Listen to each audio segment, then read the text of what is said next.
पश्चिम बंगाल की सियासत में खेला होवे का नारा बहुत ही मशहूर है। ये सिर्फ एक नारा नहीं, एक माहौल है।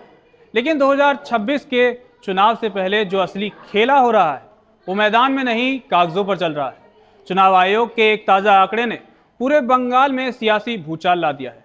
राज्य में 56.37 लाख वोटर अनकलेक्टिबल यानी संदिग्ध पाए गए हैं, जिन्हें लिस्ट से हटाया जा रहा है। ये आंकड़े कुल वोटर्स का करीब 7.5% है। राजनीति का सीधा नियम है, 2% का वोट स्विंग सरकार बदल देता है। यहाँ तो 7.5% वोट ही सिस्टम से बाहर हो रहे हैं। यानी कि ये सिर्फ सफाई अभियान नहीं, बल्कि बंगाल की 294 सीटों का गणित बदलने वाला सियासी खेल है। लेकिन इसका फायदा किसे मिलेगा, इसको समझने के लिए सबसे पहले एक सीट से 19,000 वोट माइनस वाले इस आंकड़े को समझना होगा। आपको बता दें कि राज्य में 7.66 करोड़ फॉर्म की जांच हुई, जिसमें से 56 लाख से ज़्यादा नाम हटाने लायक मिले। अगर हम इसे बंगाल की कुल 294 विधानसभा सीटों से बराबर बांट कर देखें तो हर सीट पर औसतन करीब 19,000 वोट हुए। अब आप खुद सोचिए, जिस विधायक की जीत का अंतर ही 5 या 10,000 वोट का था, अगर उसकी सीट से 19,000 वोट अचानक गायब हो जाएं, तो उसकी जीत की क्या गारंटी बची। ये संख्या इतनी बड़ी है कि किसी भी उम्मीदवार की जमानत जब्त करवा सकती है या हारे हुए को जिता सकती है। इसका सबसे ज़्यादा असर उन सीटों पर होगा जिन्हें मार्जिनल सीट्स कहा जाता है। 2021 के नतीजों को देखें तो बंगाल में 80 से 90 सीटें ऐसी थी जहां हार जीत का फैसला सिर्फ 15,000 वोटों से भी कम के अंतर में हुआ था। मान लीजिए किसी सीट पर तृणमूल या बीजेपी का उम्मीदवार 5,000 वोट से जीता। अब वहां लिस्ट रिवीजन में 19,000 नाम कट गए। गणित कहता है कि कटने वाले वोट जीत के अंतर से 4 गुना ज़्यादा हैं। अगर इन कटे हुए वोटों में थोड़ा भी झुकाव किसी एक पार्टी की तरफ था तो उस सीट का रिजल्ट पलटना 100% तय है। लेकिन असली पेच तो यहाँ फंसा है। 56 लाख में से 23 लाख तो मृतक हैं, इनका कटना सही है।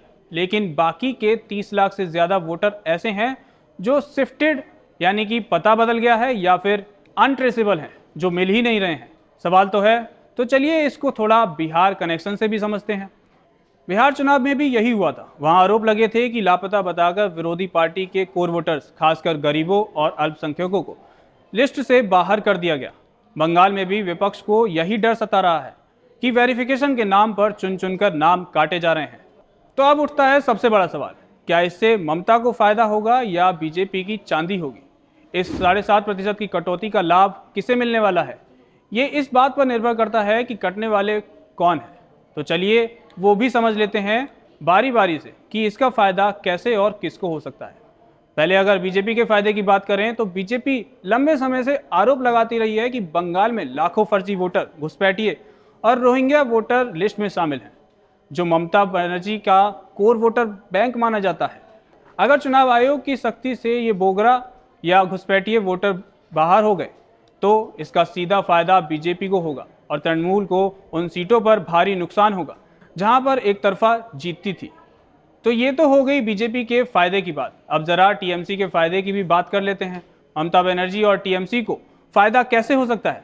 जहां बीजेपी ये घुसपैठिए वोटर का आरोप लगाती है तो वहीं उसका दूसरा पहलू ये भी है कि बंगाल में बड़ी संख्या में लोग काम के सिलसिले में बाहर रहते हैं या अपना पता बदल लेते हैं। अगर बीएलओ ने स्थायी प्रशासन के प्रभाव में आकर बीजेपी समर्थक वोटरों या एंटी इनकम्बेंसी वाले वोटरों को अनट्रेसेबल बताकर लिस्ट से बाहर कर दिया तो इसका सीधा फायदा ममता बनर्जी को मिलेगा। बिहार में भी आरोप लगा था कि सत्ता पक्ष ने विरोधी वोटरों को डिलीट करवाया। यानी कुल मिलाकर बात यह है कि 2026 के बंगाल चुनाव की जंग पोलिंग बूथ से पहले वोटर लिस्ट पर लड़ी जा रही है। जिस सीट पर 25,000 वोट कट जाएंगे वहां रैलियों में भीड़ जुटाने का कोई मतलब नहीं रह जाएगा। अगर ये 30 लाख लापता वोटर वाकई में असली नागरिक हैं और उन्हें सिस्टम से बाहर किया जा रहा है तो समझिए कि बंगाल की 90 सीटों का जनादेश को तकनीकी रूप में हैक किया जा रहा है। अब ये देखना दिलचस्प होगा कि 7.5% की कैची ममता के वोट बैंक पर चलेगी या बीजेपी के समर्थकों पर। आपको क्या लगता है, अपनी राय हमें कमेंट सेक्शन में जरूर बताएं। कैमरे के पीछे मेरे सहयोगी मिनाज हैं, मेरा नाम तरुण है। आप मुझे जनतंत्र पर सुन रहे हैं।